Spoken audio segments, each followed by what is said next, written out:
सर्वांना नमस्कार। आपण या व्हिडिओच्या माध्यमातून हे आपलं वर्ष कशा पद्धतीने जाणार आहे, या संपूर्ण वर्षभरामध्ये पर्जन्यमान किती असेल किंवा या वर्षी होणारे काही महत्त्वाचे योग आणि त्या योगाच्या माध्यमातून नेमकी आपल्या या देशामध्ये काय परिस्थिती होणार आहे त्याचं या संवत्सराच्या फलाच्या माध्यमातून आपण या सर्व गोष्टी जाणून घेणार आहोत। हे सुरू असलेलं संवत्सर म्हणजेच एक शालिवाहन शके 1947 हे संवत्सर आता या ठिकाणी चैत्र पाडव्यापासून सुरू होत आहे। त्या माध्यमातून आपण या संवत्सराच्या फळामध्ये कोणकोणत्या गोष्टी लिहिलेल्या आहेत, हे संवत्सर म्हणजेच हे वर्ष कसं जाणार आहे ते जाणून घेऊया। हा व्हिडिओ कृपया संपूर्ण पहा। तुम्हाला हा व्हिडिओ आवडल्यास नक्की शेअर करा आणि या यूट्यूब चॅनलला सबस्क्राईब करायला विसरू नका। तर आपण आज या ठिकाणी जाणून घेणार आहोत शालिवाहन शके 1947 विश्वावसु नाम संवत्सर। या विश्वावसु संवत्सरामध्ये कोणकोणत्या गोष्टी घडणार आहेत। पर्जन्यमान प्रामुख्याने कृषी संदर्भामध्ये शेतकरी वर्ग हा नेहमीच या संवत्सराची या ठिकाणी आतुरतेने या संवत्सर फलाच्या वाचनाची वाट पाहत असतो, कारण या माध्यमातून प्रामुख्याने पर्जन्यमानाचा विचार हा या ठिकाणी वर्तवला जात असतो। तर आपण या संवत्सरामध्ये नेमकं काय घडणार आहे, हे संवत्सर कशा पद्धतीने आणि या संवत्सराच्या माध्यमातून आपल्याला एक गोष्ट जाणवते, आपले प्राचीन ऋषी म्हणजे खरोखरच थोर महान वैज्ञानिक होते, ज्यांनी अशा पद्धतीनं इतक्या हजारो वर्षापूर्वीच या सर्व मोठमोठ्या गणिती प्रक्रिया केलेल्या आहेत आणि ही सर्व माहिती आपल्याला या माध्यमातून देण्याचा प्रयत्न त्यांनी केलेला आहे। तर आज आपण जाणून घेऊया या 1947 मधल्या विश्वावसु संवत्सराचं फल। श्री गणेशाय नमः, श्री सरस्वते नमः। अथ संवत्सर फलम स जयति सुंदरवदनो देव यत्पाद पंकज स्मरणम वासरमणीरिव तमसाम राशीन नाशेती विघ्नानाम। प्रारंभी श्री गजाननाचं स्मरण केले असता सूर्योदय होताच ज्याप्रमाणे तिमिर समूहांचा नाश होतो त्याप्रमाणे सर्व विघ्नांचा नाश होतो। तो सिंधुर्वदन देव उत्कर्ष पावत आहे।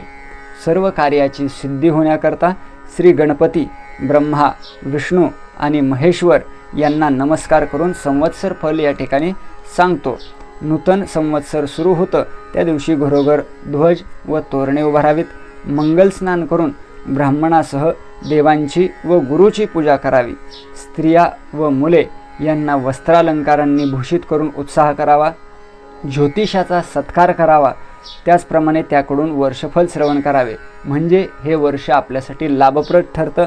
प्रथम मंगल स्नान करून अमृतापासून उत्पन्न झालेल्या कडुनिंबाच्या कोळ्या पानांचे चूर्ण करून पुढे सांगितल्याप्रमाणे भक्षण करावे, म्हणजे व्याधींचा नाश होऊन सुख, यश, विद्या, आयुष्य व लक्ष्मी या गोष्टी आपल्याला प्राप्त होतात। मिरे, हिंग, मीठ, ओवा व साखर यांच्यासह पुष्पासहित कडुनिंबाच्या कोळ्या पानांचे चूर्ण चिंचेमध्ये कालवून रोगशांती होण्याकरता भक्षण करावे। पंचांगस्थ गणपतीचे, ब्राह्मण व ज्योतिषी यांचे पूजन करून याचकांना यथाशक्ती दानादिकांनी संतोषून मिष्टान्न भोजन घालावे। नाना प्रकारची गीते, वाद्ये व पुण्यपुरुषांच्या कथा ऐकून हा दिवस घालवावा, म्हणजे संपूर्ण वर्ष सुखाचे जाते। राजाचे फल श्रवण केले असता वैभव अचल होते। प्रधानाचे फल श्रवण केले असता कुशलता प्राप्त होते। अग्रधान्यशाचे फल श्रवण केले असता लक्ष्मी स्थिर होते आणि मेधाधिपतीचे फल श्रवण केले असता वाणी सुरस होते। रसाधिपतीचे फल श्रवण केले असता धार्मिक बुद्धी स्थिर होते। पश्चात धान्याधिपतीचे फल श्रवण केले असता दीर्घायुष्य प्राप्त होते। प्रतिवर्षी वसंत ऋतूत पुण्यकारक अशा चैत्र महिन्यात नवीन वर्षफल श्रवण केले असता पातकांच्या ओघाचा नाश होऊन आयुष्य, यश व लक्ष्मी यांची वृद्धी होते। ब्रह्मा, विष्णू, महेश, रवी, चंद्र, मंगळ, बुध, गुरु, शुक्र, शनी, राहू व केतू हे सर्व शत्रूंचा नाश करत वर्ष प्रतिपदेच्या दिवशी जे भक्तिपूर्वक संवत्सर फल श्रवण करतात ते रोग, दुःख व दारिद्र्यरहित होऊन आनंदाने व धनधान्यांनी युक्त होतात। सूर्य तुमच्या आरोग्याची वाढ करो, चंद्र यशाची, मंगळ ऐश्वर्याची, बुध बुद्धीची, गुरु हा गौरवाची व शुक्र कोमल वाणीची वाढ करो. शनी आनंद व राहू बाहुबल देव आणि केतू तुमच्या कुलाची उन्नती करो. तिथीच्या श्रवणाने वैभव स्थिर होते. वाराच्या श्रवणाने दीर्घायुष्य प्राप्त होते. नक्षत्र श्रवणाने केलेल्या पापांचा नाश होतो. योगाच्या श्रवणाने वियोग नाश होतो. कर्णाच्या श्रवणाने सर्व इच्छा पूर्ण होतात. ज्योतिषाकडून नित्य पंचांग श्रवण केले असता सिद्धी प्राप्त होतात. श्री सूर्य सिद्धांत मताप्रमाणे जगाच्या उत्पत्ती, संरक्षण व लय यांना कारणीभूत अशा श्री महाविष्णूच्या नाभिकमलापासून उत्पन्न झालेल्या ब्रह्मदेवाचे आयुष्य 100 वर्षे आहे. त्यापैकी 50 वर्षे होऊन गेली. सांप्रत 51व्या वर्षाच्या पहिल्या महिन्याच्या पहिल्या पक्षाच्या पहिल्या दिवसाच्या घटिका 13 पळे 42 आणि 3 अक्षरे होऊन गेली. 4 युगे 1000 वेळा येऊन गेली म्हणजे ब्रह्मदेवाचा 1 दिवस होतो. तेवढ्याच लांबीची त्याची रात्र असते. ब्रह्मदेवाच्या एका दिवसात 14 मनू होतात.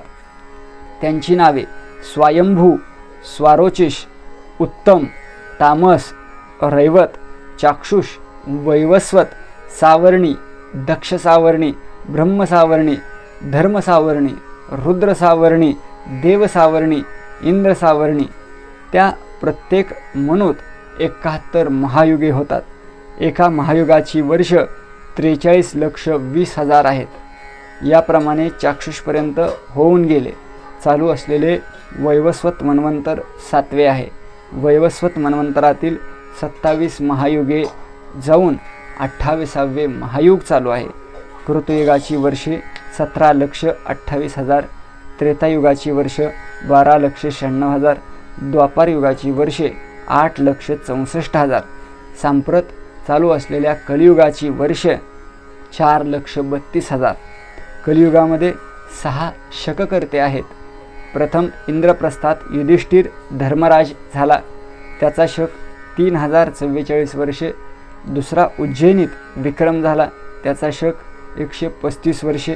तिसरा पैठण येथे शालिवाहन, त्याचा शक 18,000 वर्षे. चौथा वैतरणी नदीचे काठी विजयाभिनंदन होईल, त्याचा शक 10,000 वर्षे.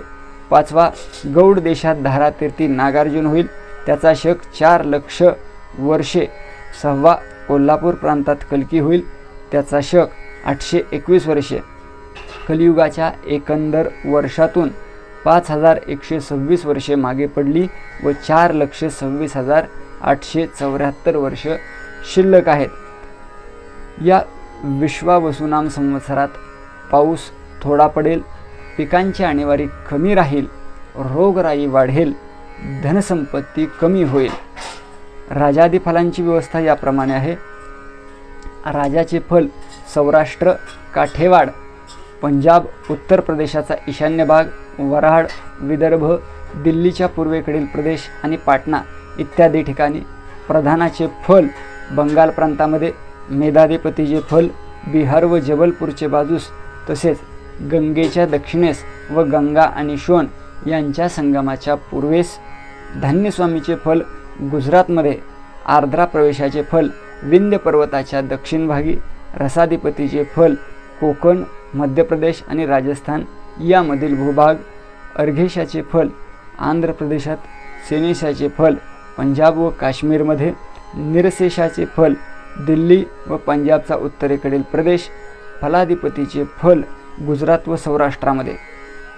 राजा रवी असल्यामुळे धान्य, फुले, फळे कमी पिकतील, चोरांची भीती वाढेल, पाणी कमी मिळेल, रोगराई वाढेल. मंत्री रवी आहे म्हणून पाणी आणि धान्य कमी मिळेल, महागाई वाढेल, रोगराई आणि चोर यामुळे लोकांमध्ये भीती निर्माण होईल. मेधाधिपती रवी असल्याने पाऊस तुरळक पडेल, धान्य आणि फुले कमी मिळतील, चोर, उंदीर व रोगराई यापासून लोकांना त्रास होईल. खरीपाचा स्वामी बुध असल्याने पाणी विपुल प्रमाणात मिळेल, धनधान्य आणि संपत्ती वाढेल, लोक सुखी व समाधानी राहतील. रसांचा अधिपती शुक्र आहे म्हणून मीठ, ऊस, तीळ, जवस हे पदार्थ थोडे होतील, मात्र पाणी मुबलक मिळेल. रब्बीचा स्वामी चंद्र असल्याने पाऊस चांगला पडून दूध, फुले, फळे यांची समृद्धी होईल. लोकांची संपत्ती वाढेल. निरसांचा अधिपती बुध असल्याने पाचू वगैरे रत्न व कडधान्ये विपुल होतील. आर्द्रा प्रवेश ज्येष्ठ कृष्ण द्वादशी म्हणजेच रविवारी 22 जून 2025 रोजी सकाळी 6:19 सूर्य आर्द्रा नक्षत्रामध्ये प्रवेश करतो. म्हणजेच 22 जून 2025 सकाळी 6:19 सूर्याचा आर्द्रा नक्षत्रामध्ये प्रवेश होणार आहे. त्याचे फल लोकांमध्ये सुख समाधान वाढेल, जनावरांना त्रास होईल, रोगराई वाढेल. यावर्षी नीलक नावाचा मेघ असल्याने पाऊस चांगला पडून धनधान्य मुबलक होईल. लोक आनंदी राहतील. यावर्षी वासुकी नावाचा नाग असल्याने पर्जन्यमान चांगले राहील. पिके चांगले प्रमाणे येतील. पशुपालक यम आहे म्हणून पाऊस कमी पडेल. गवत चारा कमी होईल. जनावरांना उपद्रव होईल. लोक दुःखी होतील. मेघनिवास परिटाचे घरी असून रोहिणी नक्षत्र तटावर पडले आहे. त्यामुळे पाऊस पुष्कळ पडेल. धनधान्याची समृद्धी होईल. यावर्षी 2 अढक म्हणजे पर्जन्यमान साधारण असून त्यापैकी 6 भाग नद्या व पर्वत यावर आणि 4 भाग भूमीवर याप्रमाणे इंद्रवर्षाव करील. तिथींच्या श्रवणाने लक्ष्मी प्राप्त होते. वाराच्या श्रवणाने आयुष्याची वृद्धी होते. नक्षत्राने पातक जाते. योगाने रोगांचे निवारण होते. कर्णाच्या श्रवणाने चिंतित मनोरथ सिद्ध होतात. सर्वांच्या श्रवणाने नित्य गंगा स्नानाचे फळ मिळते. हे शुभकारक वर्षफल संवत्सरारंभाच्या दिवशी जे भक्तीने श्रवण करतील ते वर्षभर सुखी होतील. इति संवत्सर फल संपूर्णम. श्री गजाननार्पणमस्तु. शुभम भवतु.